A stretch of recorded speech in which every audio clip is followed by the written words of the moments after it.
All right, guys, welcome to the Camo and Win podcast. I'm your host, Kyler Galaski. I have Duane Schroyer with me, and then Cody Manzi, Turkey King. Is that Yes, Yeah. something like that. Cool? Yeah, so today we're just going to be talking about turkey hunting in Oregon, and Cody and Duane, they have some experience with that, so we're going to hear what they have to say. I have a little bit. Cody has a lot more experience. Cody got me into turkey hunting. Oh, okay. Before I was like, I don't know. I wouldn't say I was against it, but I was kind of like, I don't know. Like I just didn't know anything about it. But Cody was very avid about it. And got me into I think it's definitely something you get introduced to. Like you don't get run into a lot of people that are like, that's the first thing they want to do is like, I want to get into hunting turkeys. Right. I've never turkey hunted. Oh, it's a blast. Yeah, I've heard it's fun, like calling them in. Yes. Yeah. And like everybody talks about too, like, would you consider it like elk hunting? And then there's some people that are like, absolutely not. Like, it's like religious, like to say, or like unreligious to say that turkey hunting and elk hunting are the same. But there are elements that are the same. Very similar. Like setups and calling and everything. More so the calling. I mean, you're calling from a different aspect. Like most people with elk are going to think of bugling and trying to get into a fight with a bull elk. Whereas like turkeys in the spring, you're relying essentially on their breeding instinct. Mm-hmm. Gotcha. Like you're not going out there and gobbling and trying to get a bird to come fight you. Right. You're trying to sound like a hen Sure. and trying to call that bird in to breed and then, shooting him instead. Okay. Sound like the lucky lady. That's right. That's what you're trying to do. Sound like the lucky You're trying lady. to sound sexy. Yeah. Hey, boys. Exactly. Cool. Yeah, I guess we could like tell us a little bit about when the seasons are, because you can hunt spring and fall turkey. Yeah, so spring and fall. So spring season runs in Oregon, runs April 15th to May 31st. And then the fall starts, they just changed it last year, but I think it's October 1st through the end of January. Okay. So it's a long season. The hunting techniques are drastically different. I bet. For spring and fall. Like I mentioned earlier, for spring, it's their breeding season. And so their actual peak breeding is a little bit before the season starts, just so, ODF&W and game managers across the West set it up that way so that most of the breeding happens before we start taking toms off the landscape. But because in the spring season, in Oregon, it's any male turkey or any turkey with a visible beard, because hens can grow beards as well, but they're typically older at that point. Mm-hmm. And so taking out a hen isn't that big of a deal because she might not breed. She might not be able to raise a clutches chicks anymore, stuff like that. So that's not that big of a deal. But then in the fall, it's just any turkey because you hunt them so differently. Right. Like I was saying, in the spring, it's their breeding season. You're trying to call in a bird. You can locate them off of their gobbles, because what the toms will do is they'll gobble on their roost in the morning, and then they'll fly down and into a strut zone, and they're going to gobble and strut for like a half hour, 45 minutes, and they're just trying to attract females to them. Gotcha. So in nature, they gobble. The hen hears it. Their hearing is stupid good, and they know just where that bird is at, and then they're going to head to him, watch him strut around, show his stuff off, and then if they deem him worthy, allow to be bred. Right. And then in the afternoon, they'll go off, lay an egg, sit on their clutch, do whatever they need to do. Sure. More into May, you'll start to get them to separate. Mm-hmm. In the beginning of the season, April, they'll still kind of be henned up in a harem. And one tom will control X number of hens, as many as they can. But then in the fall, they're going to be in their big winter flocks. So you're going to have flocks of hens and jakes and then flocks of toms.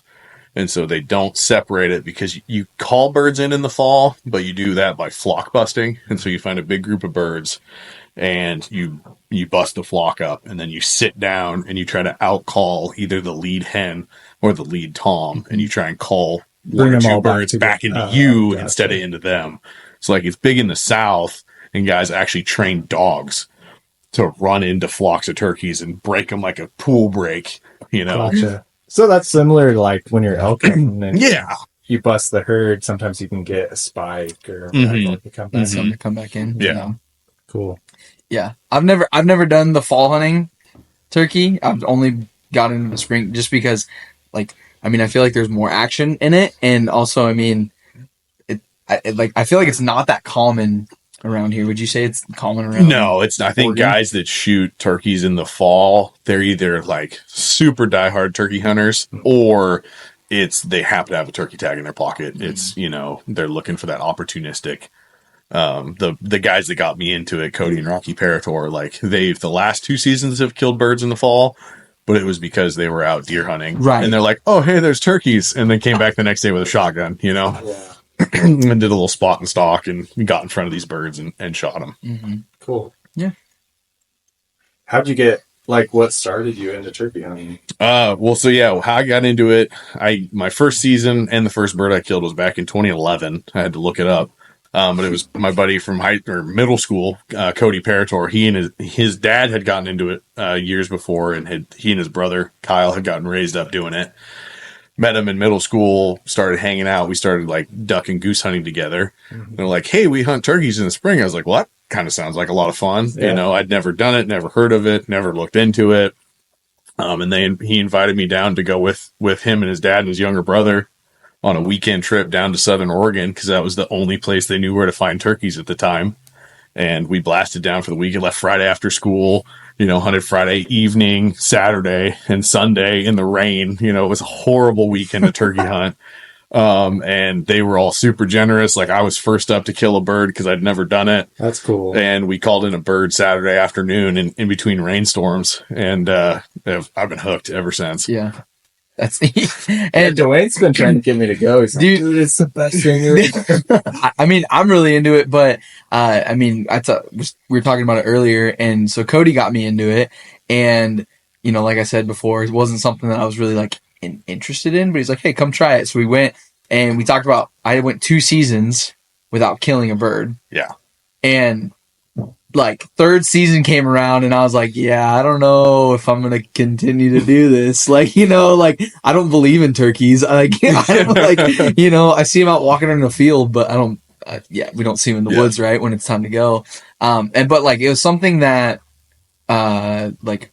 we had always, when I was hunting with Cody before, it was all public land. And so I was like, my goal starting out was I want to kill a turkey on public land. I think we did a few little private land hunts, where we tried to get into.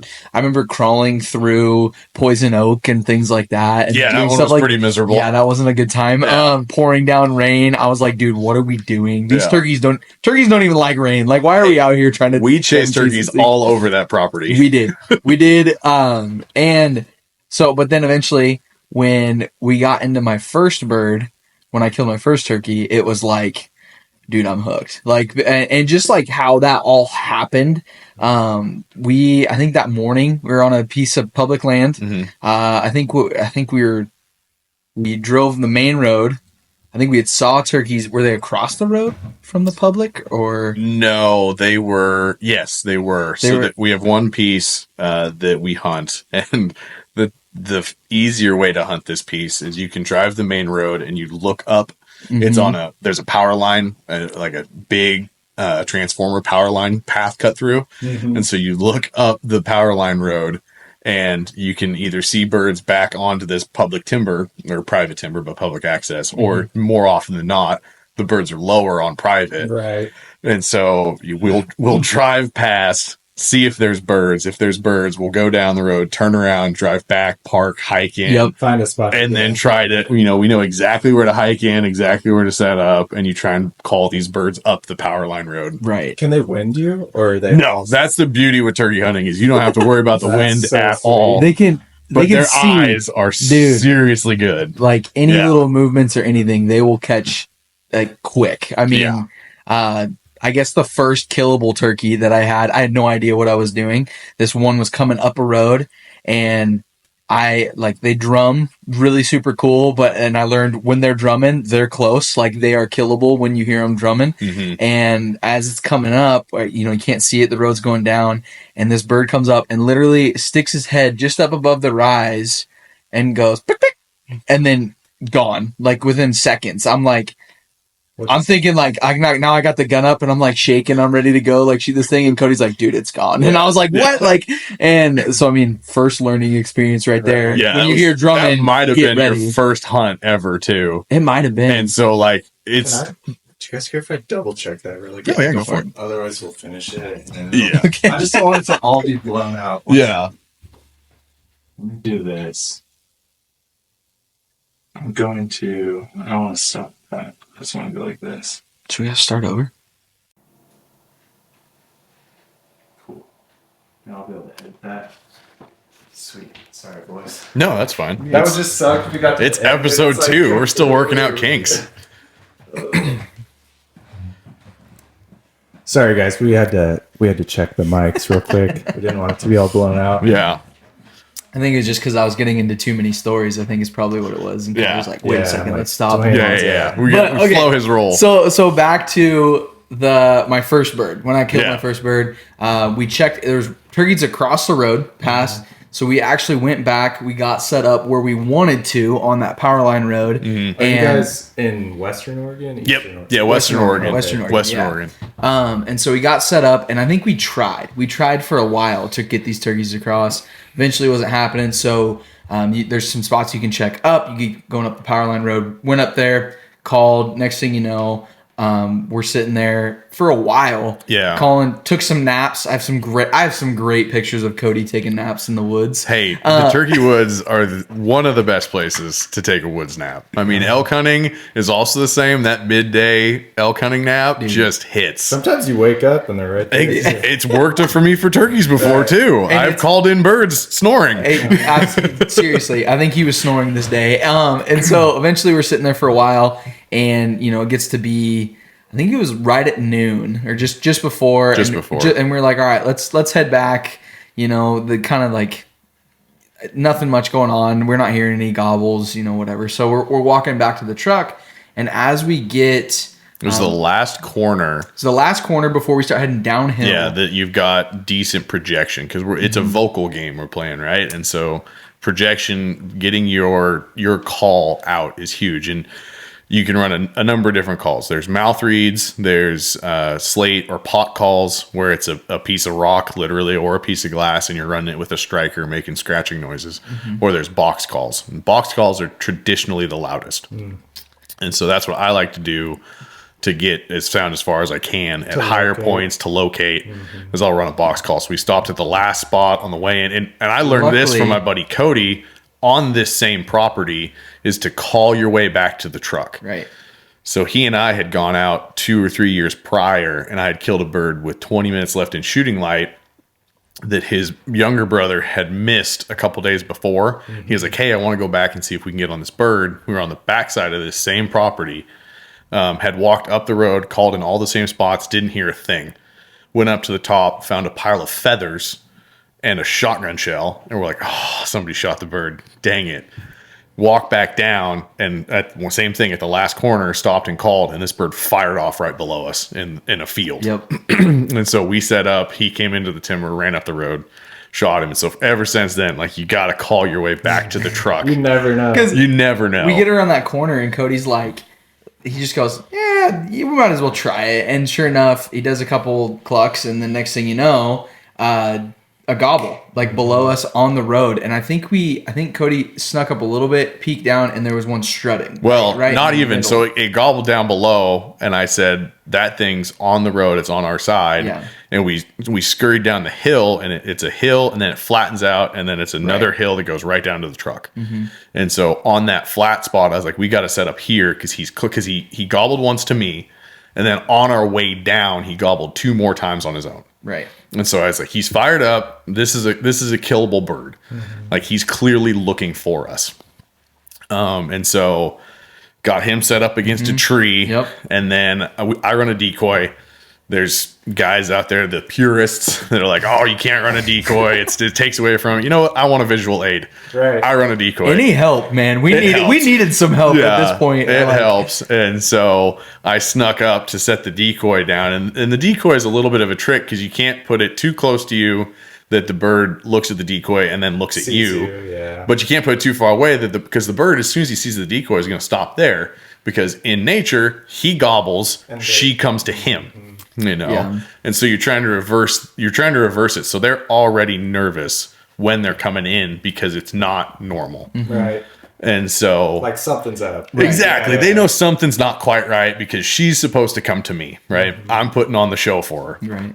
And so set the decoy just past the curve of the road, so he had to come up to see it. And then I just peeked over, and he was strutting down at the next fork. And so I scurried back. I tell he's right there. Like, you need to get ready. So I'm sitting against the tree. He gets behind me. He's still calling. He's gobbling. Next thing you know, I start to hear the drum. And I was like, Well, I'm not messing this up. Don't get ahead of yourself. We heard voices. So I heard the drum before the voices. Okay. So I heard the drum before the voices, and I'm thinking he's right there. Yeah. And then, sure enough, we hear voices behind us because it's public. Right. And I didn't ever turn around because I was so focused on that bird. But Cody sees some people starting to walk down the road. Like with their walk, with they're the out, dog. They're out walking I've their got dog. a fake turkey in the middle of the road, and I'm like, "Oh, this dog's gonna come running down." It's like and I'm thinking, oh my gosh, like this is gonna be what happens. So Cody gets him to stop. I don't know what you did to get him to stop. Well, I crawled out to where I was visible and just started waving my hat, just trying to make as much movement I could to alert them. But I didn't know where this turkey was, and I knew it was coming up the hill. Right. And so they stopped. Yep. And then I just crawled back. I didn't even look to see what they did. Turns out they were super cool and called their dog back and went up the road and around the corner because she was familiar with turkey hunting. So she picked up on the situation. That's and cool. So then this thing finally, Drummond gets louder and louder, and then all of a sudden he pops up.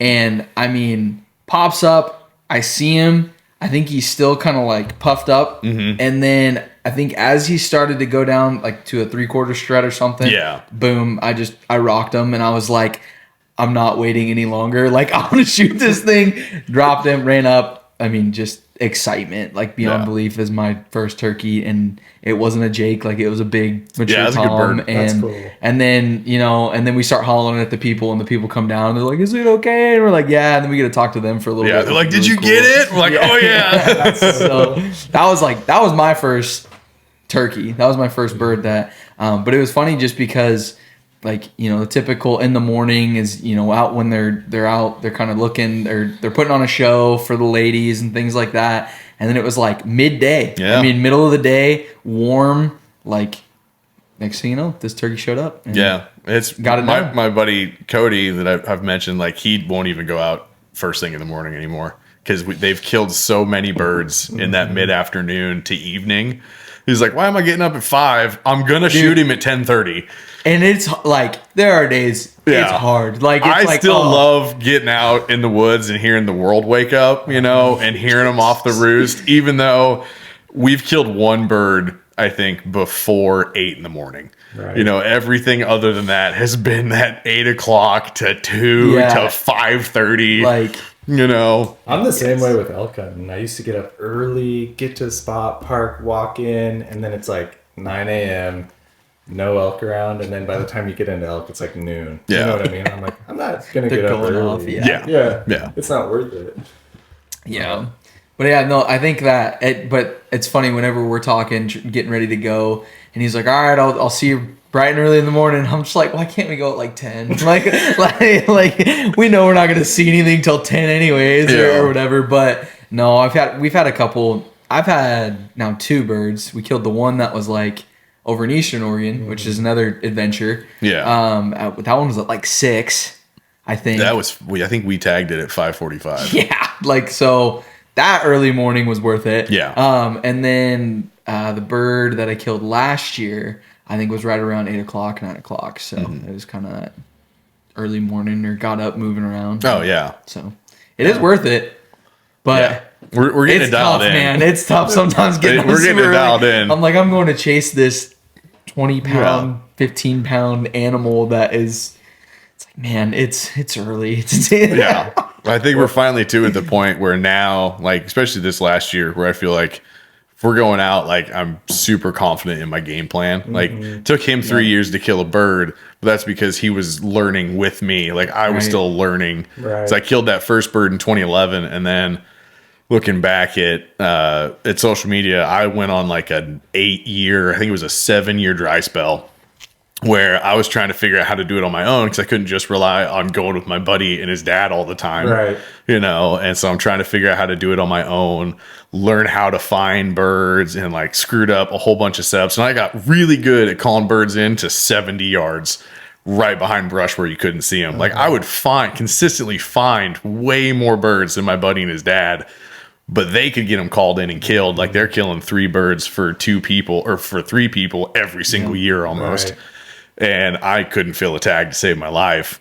And then moved over to Central Oregon for college, tried turkey hunting there, but I was super busy. So I get like 1 day a year. Yeah. So like there's a 4-year gap in there where I was technically turkey hunting, but I Really get 1 day a cool. season, Yeah. and found birds, but never got any opportunities. And then once I moved back home, got back into it again. And ever since I've killed 2 to 3. The last year was the first year I filled all 3 tags. That's awesome. But yeah, Duane got caught up in the middle of that and me learning how to close that 70 yard. What's that distance? Yeah. So he was a bit of my guinea pig as I was learning to be my own turkey hunter. Right. See, I thought he just knew everything, so I was like, "Yeah, sure, let's do it. Yeah, I'm in." And You just got to play it off with confidence. oh, that's what it is. So for people listening that haven't turkey hunted, where would you like? You said it took you a long time to figure all that out. Like, where would you start? Like scouting, like locating? Yeah, so the easiest way to find birds is just in your everyday life, driving around, just seeing birds, and then just marking either when you get to wherever you're going, marking it on your mapping software of choice, OnX, Go Hunt, Base Maps, take your pick, and just make a note of that as you're driving around, especially out in the countryside, stuff like that. In the wintertime, it's a really good time to find birds because they're in massive flocks. They'll winter flock up, but that's not necessarily where they're going to be come spring. So you need to keep that in mind. But there's still birds. The turkeys can fly. They don't like to fly. They don't migrate or anything like that. Mm-hmm. They do migrate, but they walk. Mm-hmm. So they're not going to be that far away, especially on the west side. You start talking about Eastern Oregon. Now we're talking about a pretty significant move because they're being chased by snow. Mm-hmm. But Western Oregon, they don't really have to worry about snow. So if you can find big flocks in the wintertime, like the birds are going to be nearby. Gotcha. Come spring. Mm-hmm. They're just going to be in smaller flocks and stuff like that. And then when you get into like your mapping and stuff like that, turkeys use their eyes because in the spring, they're trying to look pretty visually. So for the gobbler, he needs to be visible to be seen. And then for the hens, the chicks, all that, like they need to be able to see predators, right? Because everything wants to eat a turkey. Owls take them out of trees in the middle of the night. Raccoons want to eat turkeys. Bobcats want to eat turkeys. Coyotes want to eat turkeys. The neighbor's dog wants to eat turkeys. Everything's out there trying to kill them. Dudes with camo also want to eat I was turkeys. gonna say I want to eat a turkey. Exactly. Everything wants to kill a turkey.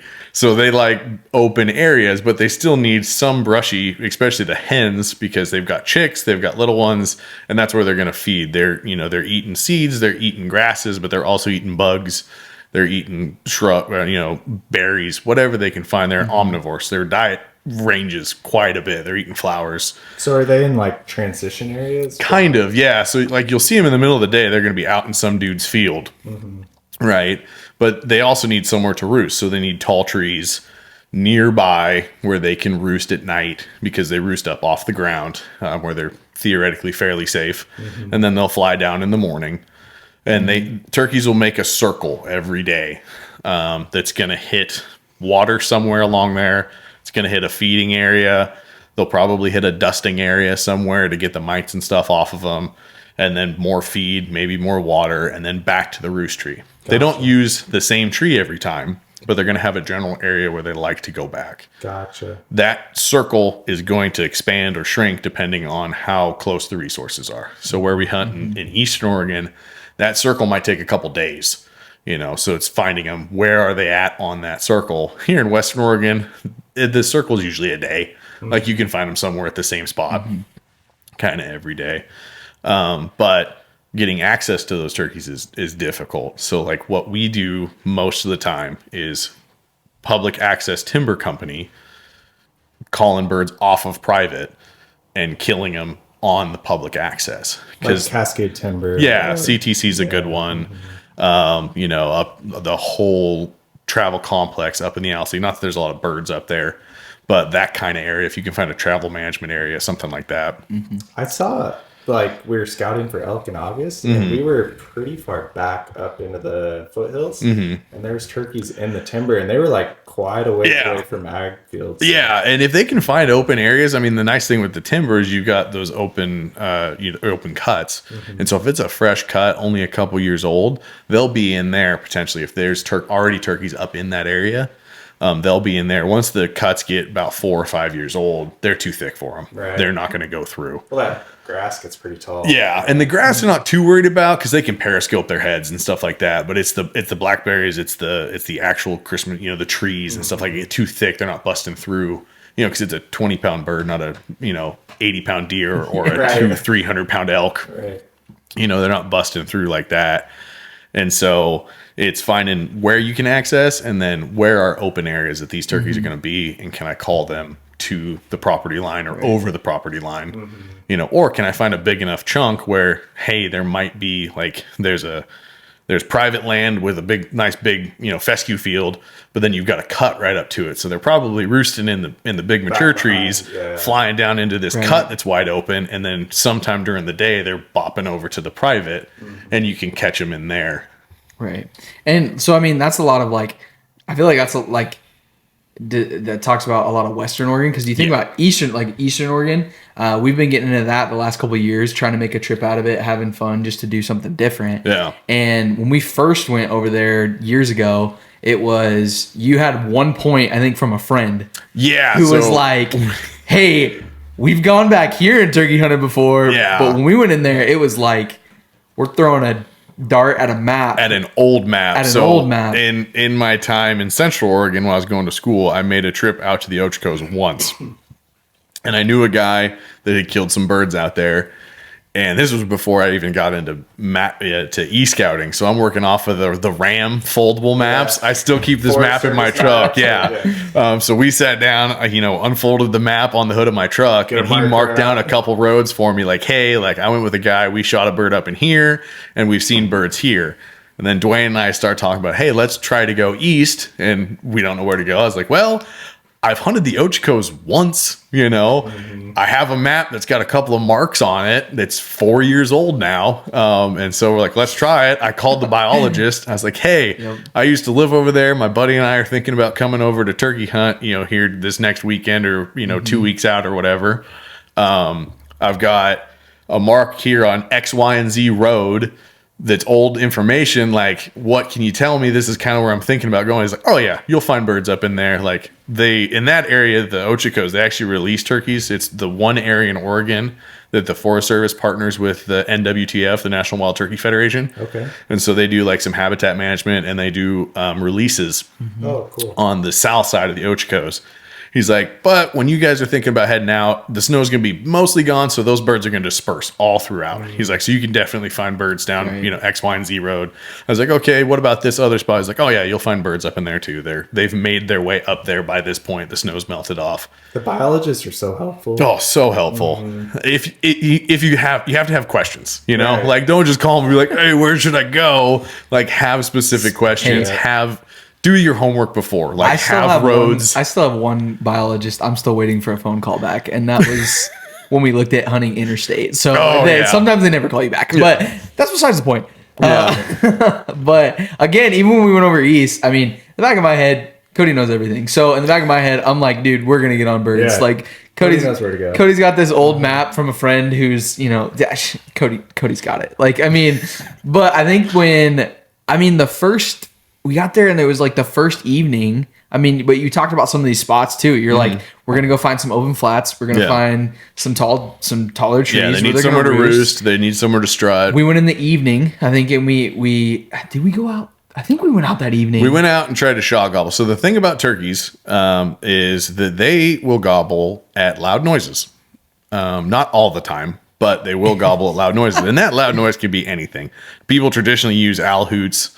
Stuff like that. Coyote howling will work. But It's actually Steve Ranella. They did a shirt for a while that was the shape outline of a turkey, and then inside they had people just email anything that they had heard a shot gobble from, and it was like a donkey braying, my hungover buddy throwing up, car doors shutting, air horns. Goose calls work surprisingly well for some weird reason, dude.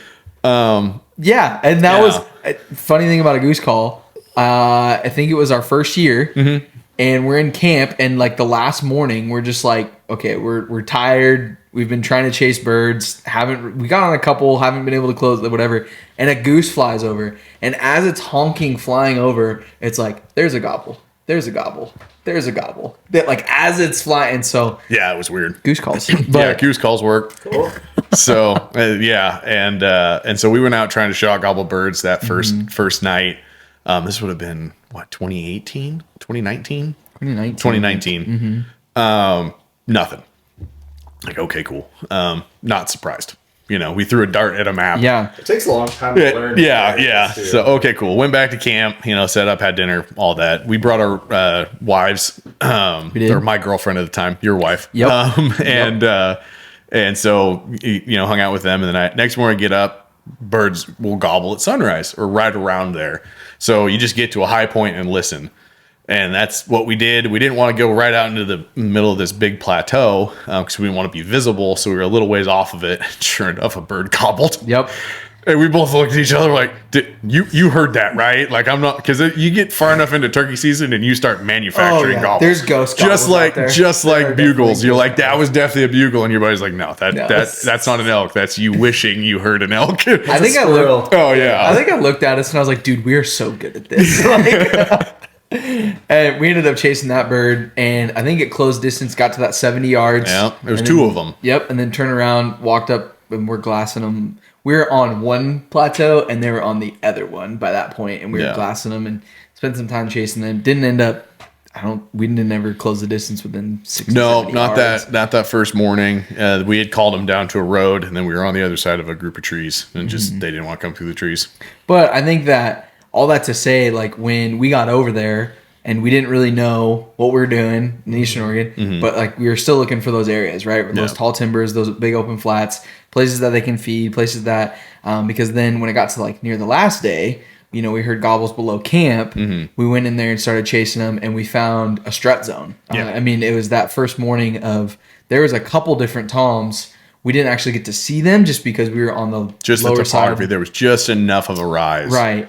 But like we know, there's probably 3 different toms that were strutting. We had one, it would leave, another one would come in, it would strut, it would leave, and still couldn't close that distance. But it was like we're starting to learn, okay, here's how it works over east, right? And next year we come back, got snowed on. Yeah, we got snowed out that year. We hunted one day. We brought another couple because we're like, yeah, this was awesome. The weather was great. But we went a week earlier this time because there were a lot of people the weekend that we went. And so we're like, let's go a week earlier, trying to avoid the crowds. And none of them were turkey hunting. We ran into one other turkey hunter who, ironically, that year we ran into him our second morning. Yeah. And he had killed a bird. He's like, oh yeah, I slammed my truck door accidentally and the bird gobbled. And so I sat next to the tire and called this bird in. And meanwhile, I've came in on a rope, beating my head against trees trying to kill a bird. And he's like, oh yeah, I used my truck as a blind.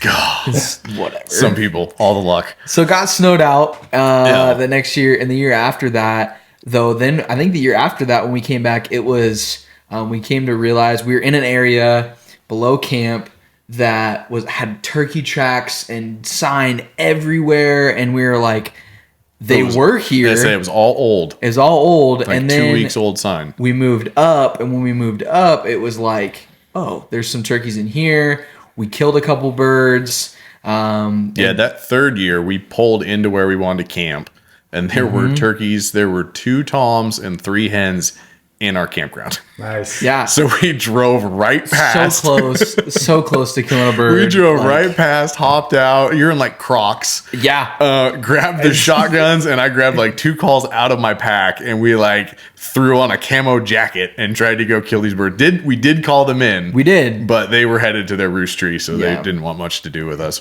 But like, well, I think that year what we learned is we're trying to follow snow line. Yeah. I mean, so that's something we don't ever have to think about over here in Western Oregon. So we thought Especially about in the spring. right. Yeah. And so we thought about snow line, and it was like, oh, all that old turkey sign, a week ago, 2 weeks ago, Just followed the snow line. that's Yep. what they were doing. So this last year when I went back, I went on a solo hunt this last year, and when I got over there, that was my first instinct was like, find the snow line. If I find the snow line, I'm gonna find them. And sure enough, the first evening I get over there, I check an old spot that we'd always checked. Nothing. Saw an elk. That was pretty cool. Some deer. And then went to where I was gonna camp, and I was like, I'm gonna go down below and see. And everything was still wet. And the snow was actually on the other side of the road. So I was like, well, I'm kind of in that area. So I go below. Sure enough, a gobble torches off. I get 2 gobblers that came in. Ended up shooting one first evening on there. Nice. So, I mean, and that was my first mentality was like, well, I know kind of some of these areas, but I'm going to find the snow line. And if I find the snow line, I'm going to be just below it. And that's where they're going to be at. Sure enough, it worked out. So it's a lot of boots on the ground to like learn the area or locate, honestly. Yeah. Right. It's pretty common for a morning of me turkey hunting, which I'll hunt from. Like I said, I like to get out early still. Because I like to punish myself, but I'll usually hunt until like 2:30. And the friends you go with, and the friends I go with. Yep, I'll hunt till like 2:30. It is a late hunt if I'm hunting on the west side. But I'll do 8 miles. It's not uncommon. That's usually pretty average. Of just hiking and sound checking. It's a lot like the born and raised guys talk about the cat road shuffle, and of course now they've got the turkey road shuffles, I think what they call it. But it's the same thing. You're just sound checking different areas, checking these properties because these birds move around. Right. Definitely not the traditional or common way to turkey hunt. Like most guys or a lot of guys, especially if you like watch turkey hunting media and you watch it across the US, like in the eastern and southern parts of the US, like it's a lot of ground blinds setting up, waiting for them to come. That would drive me bonkers. They probably scout that out. Right? Oh yeah, like they Right. know those turkeys are moving through those areas, but you're just sitting and waiting, I don't like that either. and I just couldn't do it. My buddy, Cody and Rocky, that got me into it. When Cody was in 6th or 7th grade, they went back to Kansas and hunted, and back into Texas as well, and they hunted out of a ground blind. They're like, it was the worst thing ever. Like it was So fun because you're hunting yeah. there's a different species of turkey in that area. You got your easterns over there.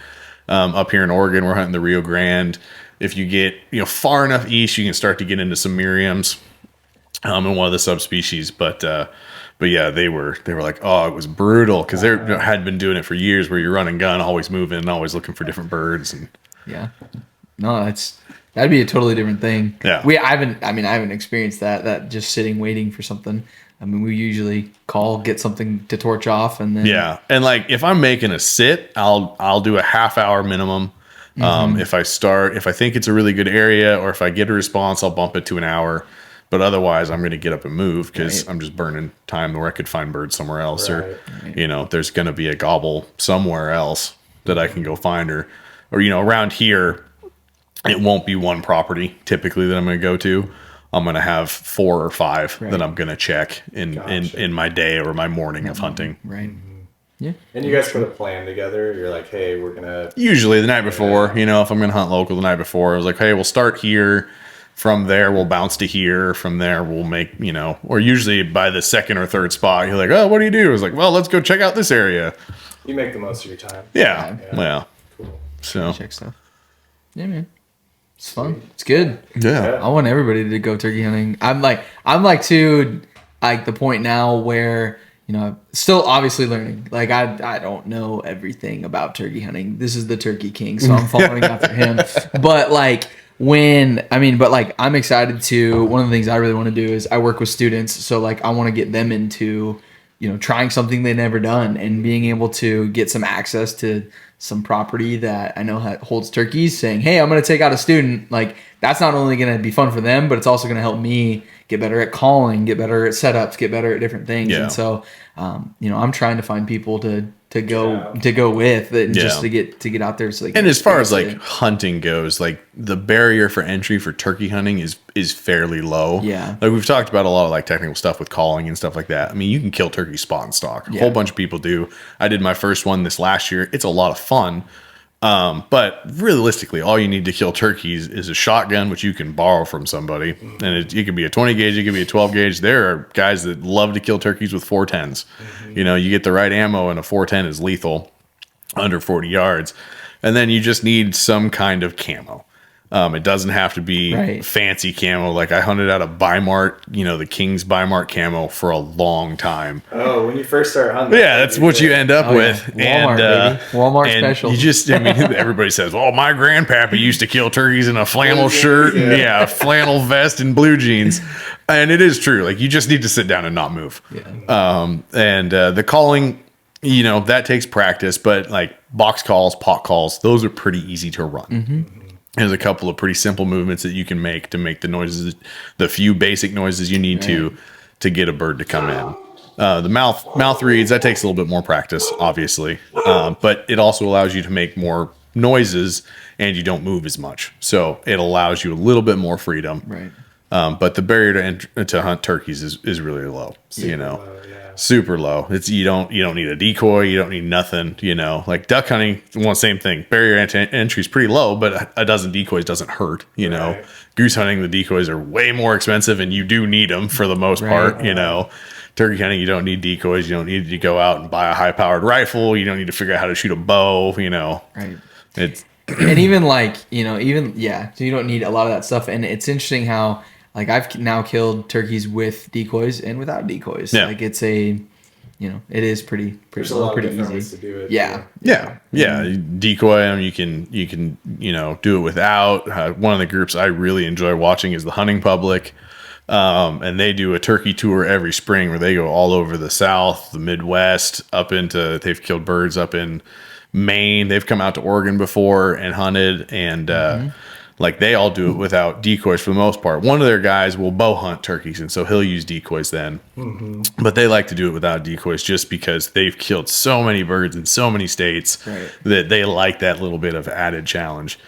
For, you know, me and the group I hunt with, like we like the visual aid of, hey, here is little Henrietta sitting over here, right out wide out in the open, and I'm tucked up against a tree, and you don't know I'm there, you know. And whatever you're successful with. Yeah, exactly. Any advantage that any edge that gives us, because I mean, like it is still a wild animal. Like it still is something that like they're smart. Like they. I was gonna ask that. Do they get educated pretty? They do for sure. Yeah, they do. By the end of the season, they can get a little cagey and a little bit hard to call in. Right. The massive tom that you killed a couple years ago over east.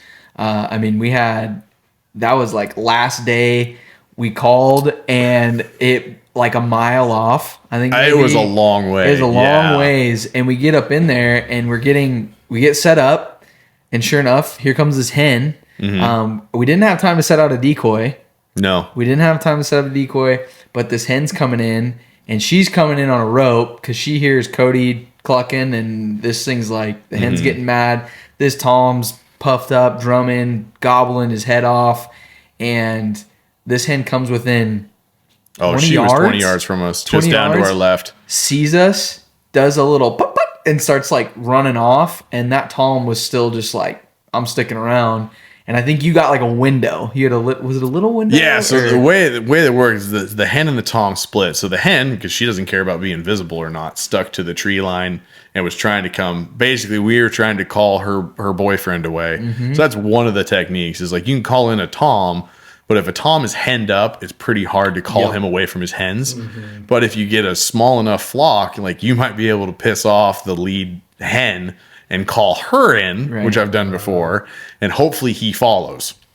And so that's what this scenario was. It was just a single hen and a tom, but we realistically called her in, and then he was like, "Oh, sweet, I'm gonna have two, and I'm gonna have two hens. This is gonna be awesome." So he just followed, but she stuck to the tree line and ended up next to it was clearly an area that they had thinned and were gonna burn because she ended up next to a slash pile like 20 yards just off of our left. we saw him pop out in the open clearing 50 yards. And then that's one thing I do recommend carrying if you can is a rangefinder, which is a recent addition to my turkey kit. Yeah. But it is so helpful. much nicer because you can set your max range really easy. Right. Before, we'd just been guessing, and had luckily gotten lucky every single time. Right. It's hard sometimes. But it's hard. Is that 40 or 60? Yeah, and so I started carrying a bino harness, and I had a rangefinder, on my bino harness, and so started, shooting ranges, and it's so much easier because I know, now I know, hey, if he passes that tree, he's 40 yards and he's dead. Yeah. You don't have to guess, especially in that open country. Around here, it's a lot easier because if you get them in, unless you're in a pasture or something like that, they're going to be within killable distance. They're going to be that 40, 45, even out to 50 yards. Right. It's going to be close quarters for the most part.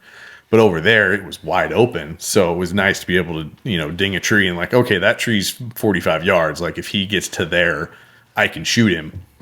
And sure enough, he came around all puffed up. But I was set up facing, basically, if the two birds were on a pie, the hen was at 3 o'clock, he was at noon. I was at it should have been 9 o'clock. He's at noon. I was at 10:30. I wasn't pointed at the tom because we didn't know where he was going to come from. Right. Exactly. And so with turkeys, you get a half a second. If you make a quick movement, you get a half a second. So you can't pull up slowly. If you got a bird's coming in and you try to bring your shotgun up from your lap and slowly get it to your shoulder, it's never going to work. Right. They're going to see it. Head's going to come up. They're going to periscope and they're going to, and they're just going to walk away from you. Game over at that point. But if you pull it up quick, they're going to do the same thing. They're going, but they're going to stop and look. And you got a half a second to get it on their head and pull it, and torch went off. So I knew I was going to make my swing, but I wasn't worried about the tom because he was 50 yards out. I was worried about the hen. Mm-hmm. And then Duane got a pretty good video, but you can hear her in the video.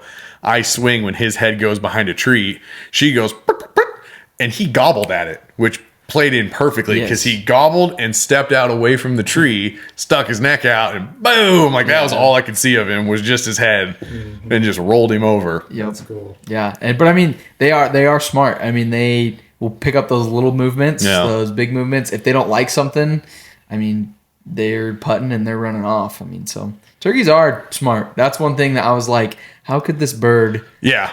They're really good at staying alive, basically. Yes, they are. And smart they're good at staying alive. Yes. When you're playing their game, they're pretty good at it. So yeah, and we've had, but I mean, then there's times where we've had hens.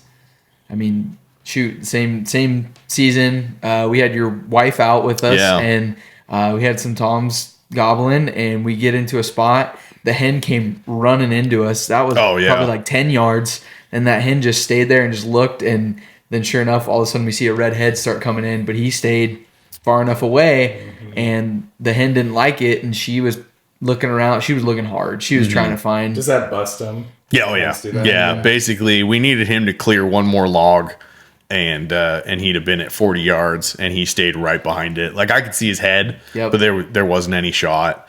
So she hung out for a little bit. We kind of stumbled on these birds. We didn't. Yeah, it was one of those we're hiking along calling, and he gobbled right there, and so there wasn't a whole lot of time to pick a good setup, and definitely not enough time to put out a decoy or anything like that. So we actually tucked in behind a log and just had her lay the gun across the top of it, so there wasn't that visual aid. Once again, why I like to run a decoy. They came in, they weren't suspicious of anything, but then when they couldn't find what was making the noise, they're like, can't find her, and we're out, and they just wandered off. And is that it's when you, if you're blacktail hunting or whatnot, and the does see you or hear you or whatever, they'll blow and bust everything out? Is that the hens? Similar to that putting is, it's called a putt, where they'll make a and then they'll wander off. Gotcha. Yeah, and they'll either take off running, or if they're only a little bit suspicious, it's like a, and then they'll just walk off. If you hear that, you're host. Yeah, That's take a shot quick if you can. That's a blow. That's an elk bark. That is their. I'm out. That's that version of it. Yeah, I'm saying see you later, and so. Cool. Yeah, man. Yeah. But I mean, it's a blast. It's fairly easy to do. Low barrier of entry. Getting access is a little tricky. We were talking about that before. Like public is definitely the best way to go. But door knocking works. But people are funny with turkeys. They either hate them or they love them. There's you rarely find the in between where they're just kind of indifferent. But door knocking can definitely work. You know, it doesn't work as well like rolling up in season in camo. Like definitely leave the gun, leave the shotgun in the truck. That doesn't work as well because they already feel a little bit confronted or like, hey, maybe these guys were on my property, if they border public or something like that. Like me and my Cody have been sending out letters the last couple years. That we've had decent success with that, but we're starting now sending out letters, contacting people. I think door knocking prior. For sure. For sure. Here in Western Oregon, ODF&W has a access program that they do that's like a lottery property system. And so I haven't played with it in the last couple of years because I've gotten enough properties on my own that I can hunt. But they've got a handful of properties that you can sign up for a weekend. So you either get 1 or 2 days, depending on the property. Some of them are youth only. Others are bow only. Others they don't care what weapon, and they're kind of all up and down. There's a bunch of them down in Eugene. There's a ton of turkeys down around that area. There's a few up here kind of in the mid-Willamette Valley. But you can play that game where is that ODFW working with private property owners. Yeah. So ODF&W used to keep a list of people that had problem turkeys. And you could contact them. And they would keep a list of people that they'd gotten complaints about their turkeys and stuff, and they either wanted them relocated or they wanted hunters to try and scare them off. So you used to be able to contact ODFW, and then they give you a list of names and numbers. Well, the property owners naturally kind of got tired of having to manage all these hunters that were contacting them. And so ODF&W set up this system that they have dates available that you just sign up for, and it's all run through ODF&W. And so these property owners will open up specifically for this program. And you can go in and sign up for a date. You need your ODF&W number and a couple other things, but you get a permission slip, you get a map of their property, you get a where to park, which is huge. And then they usually give you a brief rundown of like what the turkeys usually like. There's one I can think of that was down in Eugene, where the gal was like, yeah, the turkeys don't roost here, but like they move through all the time. So it's probably better set up for an afternoon style hunt. Oh, that's cool. And so you can look into that and stuff. They're starting to expand that program. I was looking on it this fall, and they actually had some like blacktail properties. And now they have got like over in Eastern Oregon, they got like a couple of chucker hunting properties. Oh, that's cool. Awesome. That it's a reservation program, I think is what they have it listed under. It must give them like a tax benefit or some kind of. So I'm sure they get some kind of kickback, which is cool because like there's more and more private property. Yeah, that's like an issue that we're facing. I feel like. I do know that I get an email every year. They try to do some kind of work party for them. They did one actually here in Albany last year, the year before. The guy had a whole bunch of fence he needed ripped out, and so they sent out a blast email to everybody that was on the access program. Oh, cool. And they're like, hey, this landowner needs help. Let's go help him out for the day. Awesome. Yeah. I was gonna ask you, when does that open? Because I know we'd looked at it before, and it was like, or when it first opened, and it was like you like had to be on the site. At So the time it's a work in progress for sure. Like the first year it was available, or the first 2 years it was available. It wasn't well known, and they just opened up all the dates for the whole season at the beginning, and you could sign up and whatnot. And like I had signed up for a couple and then had stuff come up. And so I canceled my reservations. They reopened up all that stuff. And then like years 3 and 4, they were doing it.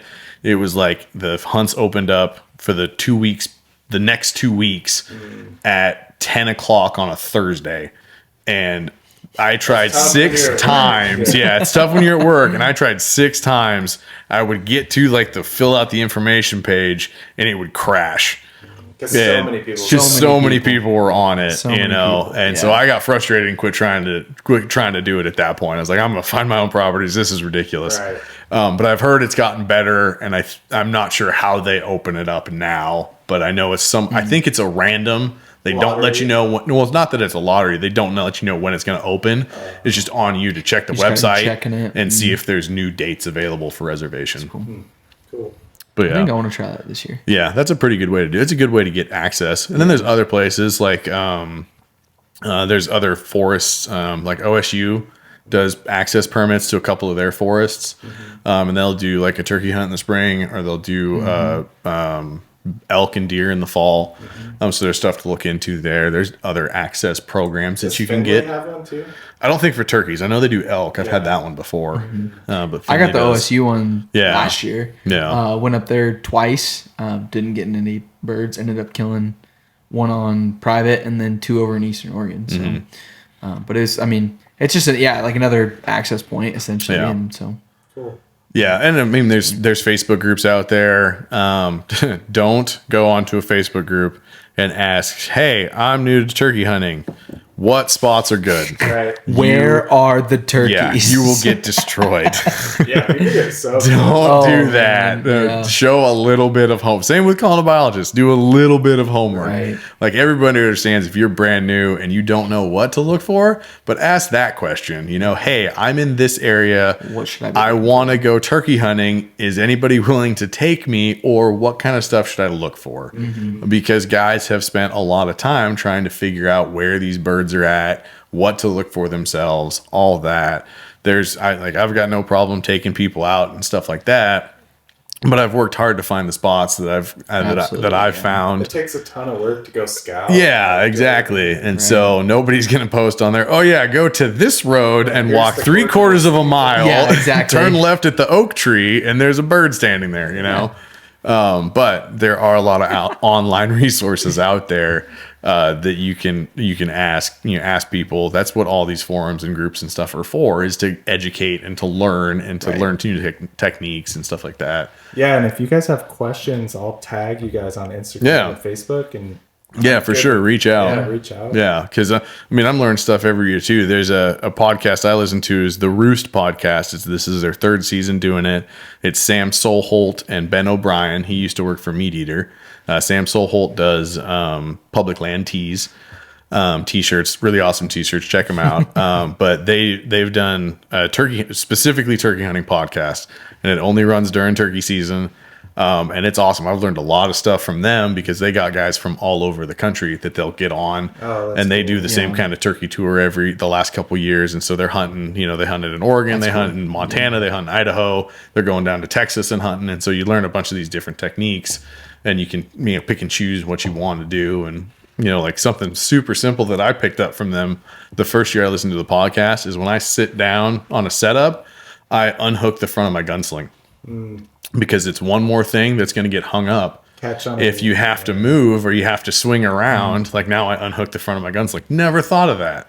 And the first season they had, I forget who it was, Dave Owens, I think, who's a world renowned turkey caller, phenomenal turkey hunter. He's like, "Oh yeah, I got hung up a couple times." He's like, "Now I just unhooked the sling." I'm like, "That's brilliant. Why didn't I ever think of that?"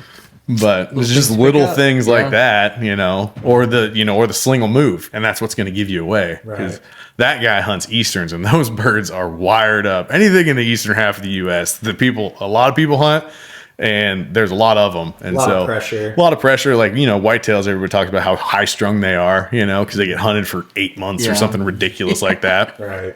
Well, same with the turkeys over, the eastern turkeys over in the eastern half of the U.S. Like, that's where the birth of turkey hunting in America happened, is those southern states and those eastern states. So there's a lot of passionate people that turkey hunt, but those birds get hunted hard and a lot, But here in the West, we're super blessed. It's not terribly popular yet, and we're in the good old days of turkey hunting in the West. Like, over in the East, it's starting, like they're seeing population numbers dip.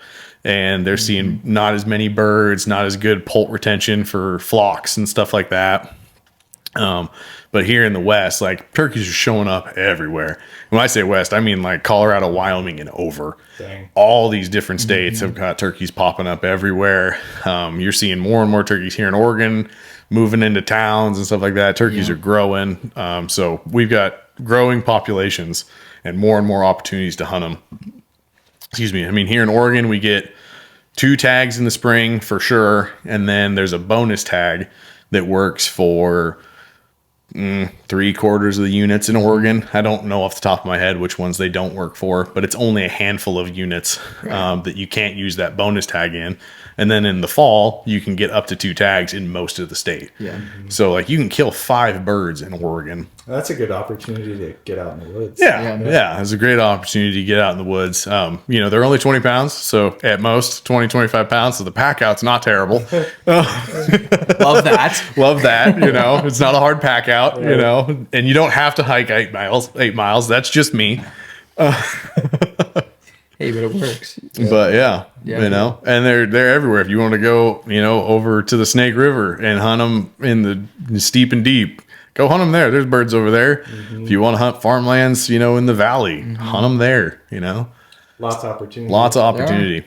Cool. Yeah. Cool. Thanks, guys. Yeah. That was of course. fun. Thanks for having us. Yeah. Thanks for us talk turkey hunting. And Yeah, that's cool.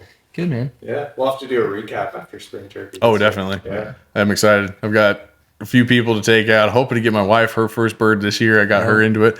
We've got she'll be 1 here in like 3 weeks, 1-year-old daughter.